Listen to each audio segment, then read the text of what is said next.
Selección de materiales para recipientes de bebidas involucrando el ciclo de uso de estos. Objetivos del trabajo. Aprender y concientizarnos de todo el proceso y de los materiales que se utilizan para la fabricación de recipientes de bebidas. Conocer el proceso de fabricación. Conocer la maquinaria para la fabricación. Conocer sobre los productos derivados. Conocer sobre las empresas que trabajan con este producto.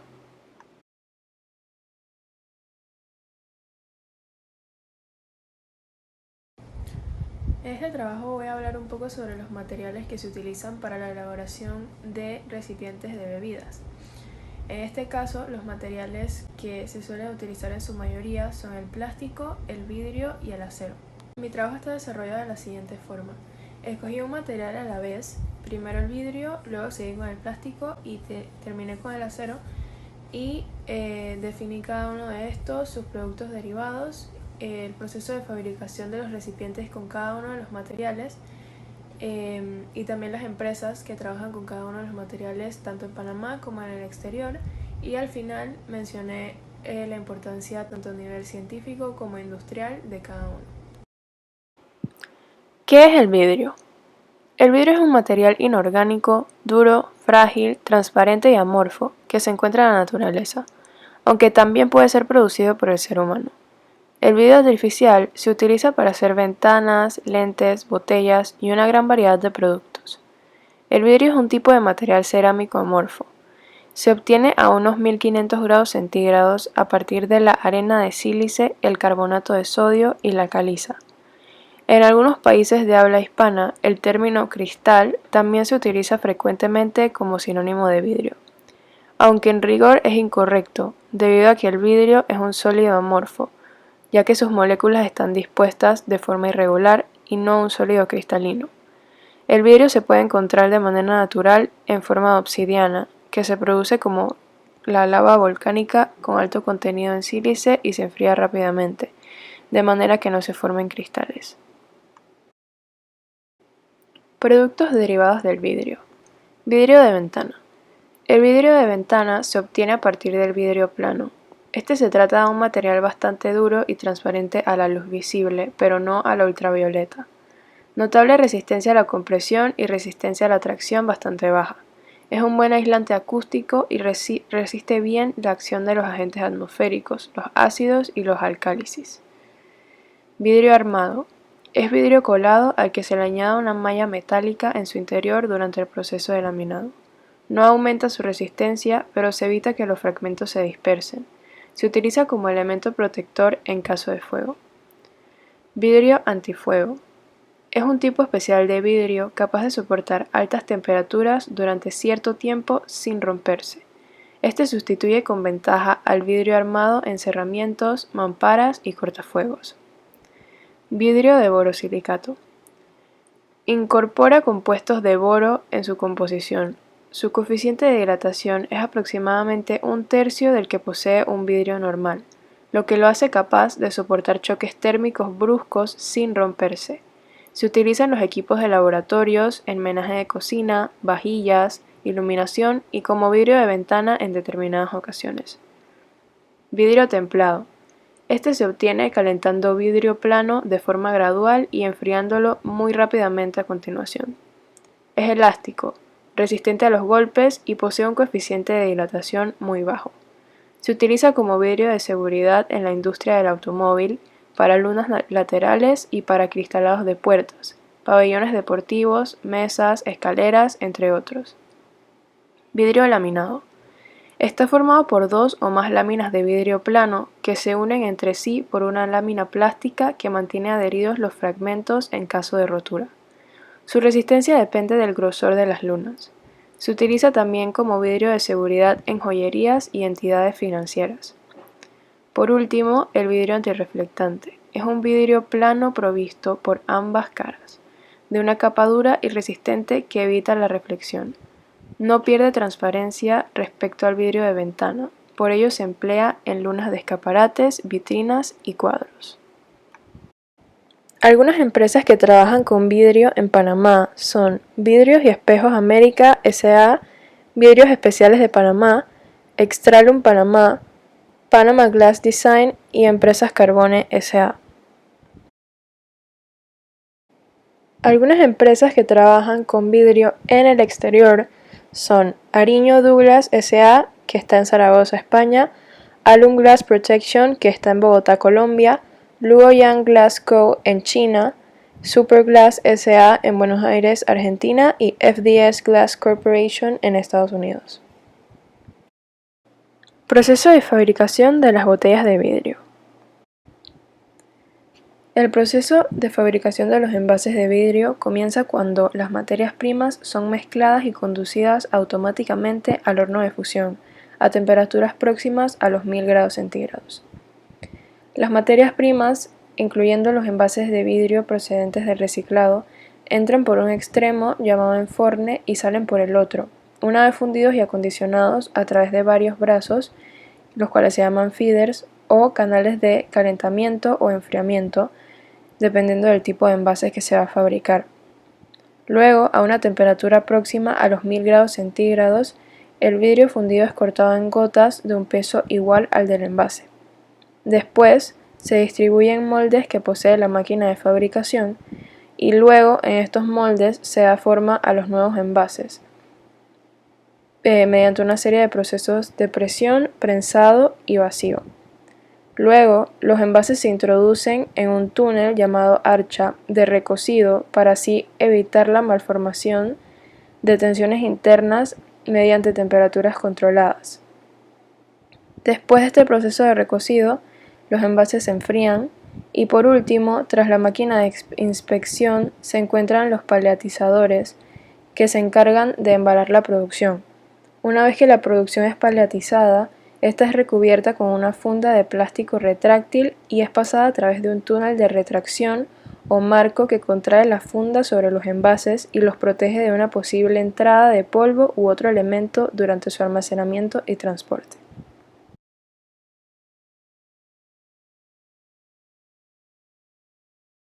¿Qué es el plástico? El plástico fue inventado por Wesley Hyatt a mediados del siglo XXI. Y fue rápidamente adoptado como un material apto para utilizar en la producción industrial. Y es que tiene características bastante alentadoras si se le compara con otros materiales. Ante todo, el plástico es muy fácil de modelar y es un material muy maleable, es decir, es muy fácil de manejar, ya que es capaz de fundirse y evaporarse si es expuesto a una determinada cantidad de calor, que es mucho menor a la cantidad de calor a la cual se funden los metales. Por esto, se dice que el plástico es elástico y es flexible, y sin dudas este es un punto a su favor. Asimismo, es necesario destacar que el plástico, denominado de forma científica polímero, es un material totalmente sintético, es decir, totalmente artificial, por lo cual no existe en su composición ningún tipo de material natural ni es un material artificial realizado a base de materiales naturales, como vendría siendo el caso del papel o de la tela. Luego, el plástico también se puede destacar que al ser tocado, la sensación que produce al tacto es en general agradable y gracias a su maleabilidad pueden también imprimírsele diferentes texturas. Por otra parte, el plástico tiene una baja densidad en cuanto a peso. Una de sus últimas características a destacar es su impermeabilidad, es decir, que su composición no permite el paso de agua, no permite precisamente la permeabilidad. También son aislantes de electricidad, lo cual lo ha convertido en un material necesario para la construcción de viviendas u obras industriales al momento de realizar circuitos eléctricos y conexiones de electricidad. Productos derivados del plástico. Tereftalato de polietileno, cuyas siglas son PET. Este se utiliza para envases para bebidas, electrodomésticos y también se utiliza en la industria textil. Polietileno de alta densidad, cuyas siglas son PEAD. Es utilizado para envases y empaques aislantes en la industria eléctrica y también en el sector automotriz. Pluricloruro de vinilo, que también conocemos como PVC.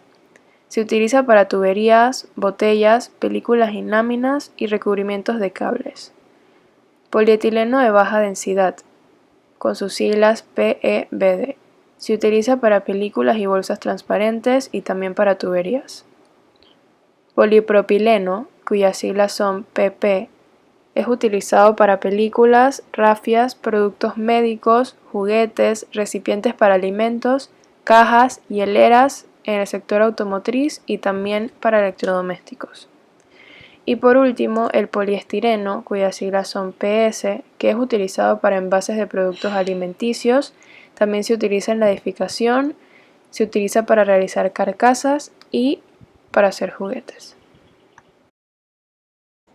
Algunas empresas que trabajan con plástico en Panamá son PET Panamá S.A., Cosmeplast Panamá, Polymer S.A. Panamá, Plastiglass S.A. y Polienvases S.A.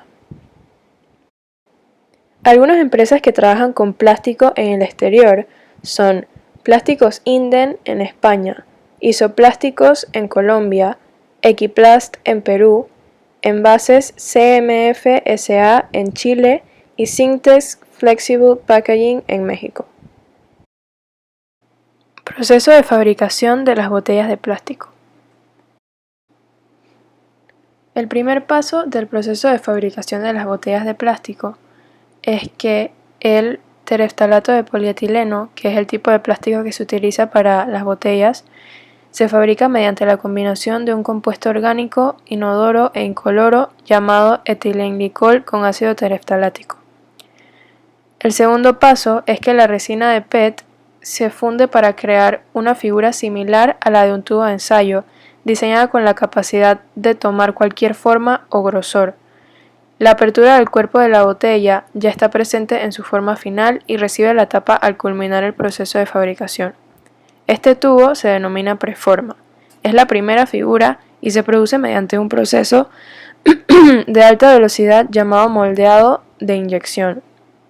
El tercer paso, cada preforma se calienta en un horno a temperatura de alrededor de 100 grados centígrados.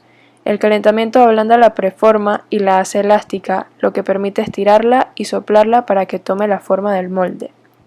Todo esto se realiza en una máquina sopladora.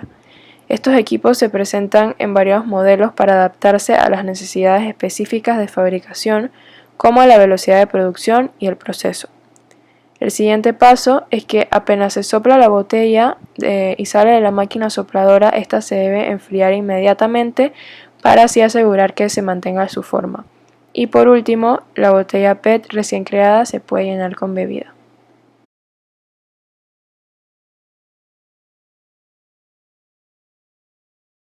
¿Qué es el acero? El acero es una combinación formada entre el hierro, una pequeña cantidad de carbono y otros elementos en menor proporción, como por ejemplo el silicio, el manganeso y el cromo. Este material, debido a las diversas propiedades que posee, ha sido de los más utilizados en el mundo para diferentes fines. Existen muchos tipos de acero en función del elemento o los elementos aleantes que estén presentes. La definición en porcentaje de carbono corresponde a los aceros al carbono, en los cuales este no metal es el único aleante, o hay otros, pero se encuentran en concentraciones mucho más menores. Algunas otras composiciones específicas reciben denominaciones particulares en función de múltiples variables, como por ejemplo los aceros al silicio, cuyo elemento que predomina en su composición es el silicio. Los aceros de cementación, que se denominan por su susceptibilidad a ciertos tratamientos, los aceros inoxidables, que son denominados por alguna característica potenciada, y los aceros estructurales, que se denominan por su función y su uso. Productos derivados del acero. Aquí tenemos el acero inoxidable, el acero al carbono, el acero laminado, los aceros aleados o especiales, el acero forjado, el acero refractorio y el acero magnético. Quiero hablar un poquito sobre lo que son los aceros aleados o especiales. Estos son llamados así porque contienen en su composición otros elementos, además de carbono, que hace que se modifiquen sus propiedades. Hay diferentes características según las que se puede clasificar estos aleantes. Primero tenemos los elementos que aumentan la dureza. Estos pueden ser el fósforo, el níquel, el cobre y el aluminio. en especial aquellos que conservan la dureza a elevadas temperaturas, que también están el titanio, el vanadio, el molibdeno, el wolframio, el cromo, manganeso y el cobalto. Elementos que limitan el crecimiento del tamaño de grano. Aquí tenemos aluminio, titanio y vanadio. Elementos que determinan en la templabilidad, que hacen que aumente la templabilidad del acero. Tenemos el manganeso, molibdeno, cromo, níquel y silicio, mientras que el cobalto hace que se disminuya la templabilidad. Elementos que modifican la resistencia a la corrosión o a la oxidación. Los que aumentan la resistencia a la oxidación son el molibdeno y el wolframo, y el que favorece la resistencia a la corrosión es el cromo. Y por último, los elementos que modifican las temperaturas críticas de transformación. Aquellos que ayudan a subir los puntos críticos son el molibdeno, el aluminio, silicio, vanadio y el wolframio. Y los que ayudan a disminuir las temperaturas críticas son el cobre, el níquel y el manganeso. En el caso particular del cromo, se elevan los puntos críticos cuando el acero es de alto porcentaje de carbono, pero se disminuye cuando el acero tiene bajo contenido de carbono. Algunas empresas que trabajan con acero en Panamá son CAICAT, Tecnoacero Panamá, Tomsa Panamá, Hojalatería Multiservicios Marinmar Panamá y Suimport Panamá. Algunas empresas que trabajan con acero en el exterior son Cámara Argentina del Acero en Argentina, Inox-Center SLU en España, Aceros Tepoztlán S.A. en México, Aceros Chile S.A. en Chile y Aceros del Perú en Perú. Proceso de fabricación de las latas de acero. La primera parte es la fabricación del cuerpo y el fondo de la lata. En el primer paso, el acero llega a la planta metalgráfica en grandes bobinas que luego son cortadas en láminas. Luego, estas láminas se lubrican con una capa muy fina de aceite y pasan una tras otra por una máquina de corte que produce cada minuto miles de pequeñas chapas. Cada chapita pasa por una serie de anillos de tungsteno que van reduciendo el diámetro de partida y adelgazando las paredes al incrementar la altura de la pieza. Este proceso se conoce como DWI, que significa Draw and Wall Iron. Luego, la parte irregular superior se corta, ajustando cada pieza a la altura precisa, y el material que sobra de este proceso se recicla.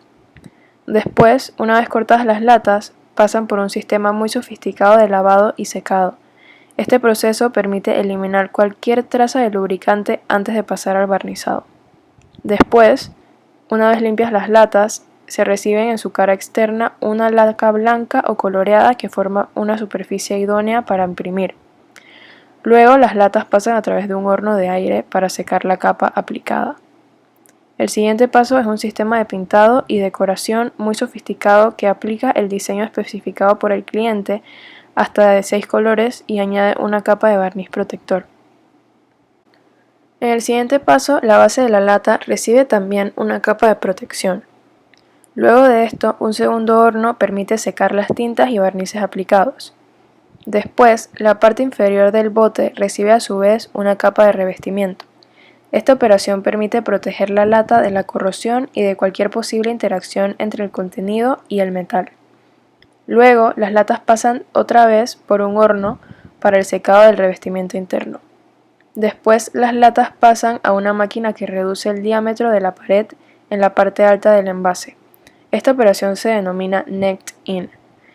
El borde superior del bote es moldeado hacia afuera para poder recibir el cierre una vez acabado el proceso de llenado. Después, todas las latas son objeto de controles de calidad a lo largo del proceso de fabricación. En la etapa final, un sensor óptico desecha las piezas que presentan fisuras o microperforaciones. Y al final, una vez acabados, los envases pasan al almacén donde son dispuestos en paletas para ser enviados a las plantas de envasado. Ahora pasamos con la segunda parte del proceso de fabricación de las latas. En esta parte se fabrica la tapa. En el primer paso, las láminas de acero o aluminio, en este caso de acero, ya revestidos llegan a la planta metalgráfica en bobinas de gran tamaño y a veces en hojas. Luego, una vez cortadas las hojas, estas pasan por una prensa que estampa y corta miles de tapas por minuto. En esta misma etapa se curvan los bordes de las tapas. Luego las tapas recién formadas pasan a una línea en la que se aplica de forma precisa, en la parte interna de la curvatura, un cordón muy fino de compuesto sellador. Un control de calidad dimensiona los cierres para asegurar su idoneidad. Después, las anillas se fabrican a partir de una bobina estrecha de acero o de aluminio. La lámina es troquelada y cortada, fabricándose la anilla en un proceso de 2 o 3 etapas diferenciadas. Luego las anillas pasan por una serie de troqueles que las insertan y remachan en tapas. Después, este producto final que queda es la tapa de apertura. Y al final, cuando se concluye el proceso, las tapas se embalan en tubos de papel cartón y se colocan en paletas para ser enviadas a las plantas de envasado.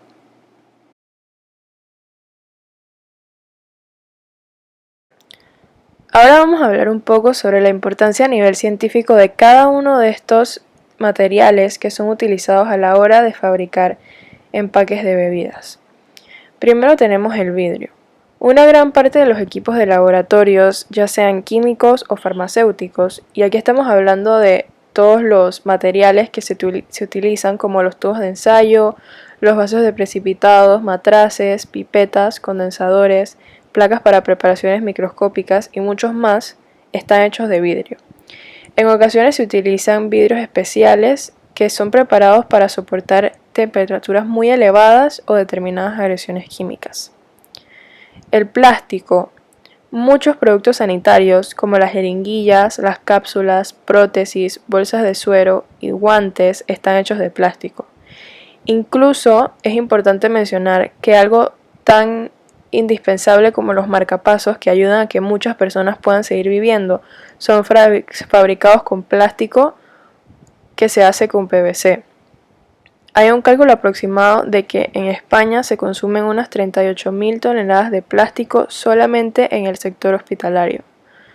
Y por último tenemos el acero.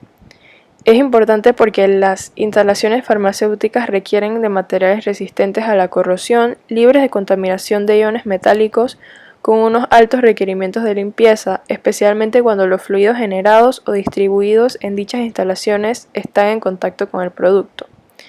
Aquí se está hablando más que todo del acero inoxidable, que es el que cumple con esas características que se busca en el sector de la farmacéutica. Se utiliza porque tienen capacidad de resistir el ataque de productos químicos altamente corrosivos, lo que crea un alto nivel de demanda de las aleaciones de acero inoxidable para la industria.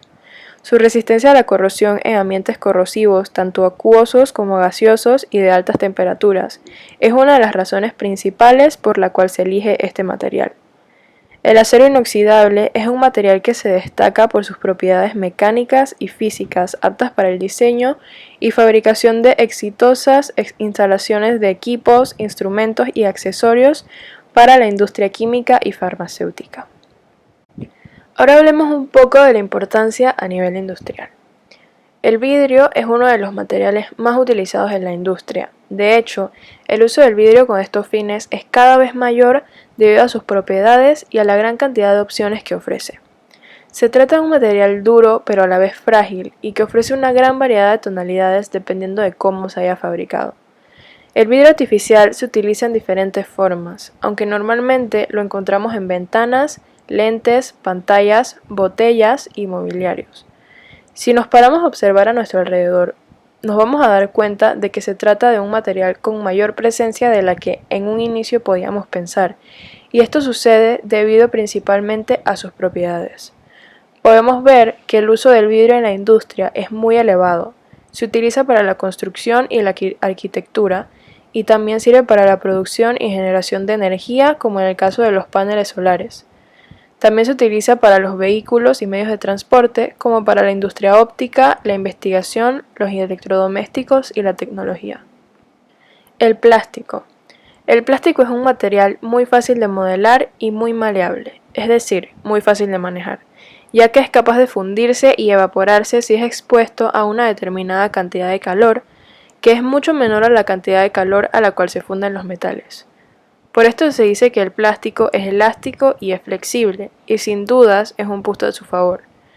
Los plásticos se utilizan para embalajes, para envasar, conservar y distribuir alimentos, medicamentos, bebidas, agua, artículos de limpieza, de tocador, cosmetología y un gran número de otros productos que pueden llegar a la población en forma segura, higiénica y práctica. Su uso cada vez es más creciente y esto se debe a las características que poseen los plásticos. Son livianos, lo que implica facilidad en la manipulación y optimización de costos. Los envases plásticos son capaces de adoptar diferentes formas, como bolsas, botellas, frascos, películas finas y tuberías, entre muchos otros. Son aislantes térmicos y eléctricos, resisten la corrosión y otros factores químicos y son fáciles de manejar. Los plásticos tienen afinidad entre sí y con otros materiales. El acero es un material indispensable hoy en día, ya que reúne características muy deseables, como lo son la resistencia, la plasticidad y la versatilidad. Es muy difícil imaginarnos la vida actual sin acero, ya que está presente en todas partes, como pueden ser las vías de ferrocarril, en las calles, automóviles, en las construcciones, en las conducciones de agua, en la maquinaria que genera y conduce la energía, en las herramientas de las fábricas, entre otros. Es necesario en la recolección, almacenamiento, purificación y distribución de agua, así como es necesario para cultivar, almacenar y entregar alimentos. Cada año se producen casi 200.000 millones de latas de alimentos. El acero es indispensable en la recuperación, producción, distribución y almacenamiento de energía. Además, las grandes plantas productoras de energía en el mundo están conformadas por toneladas de acero en su estructura.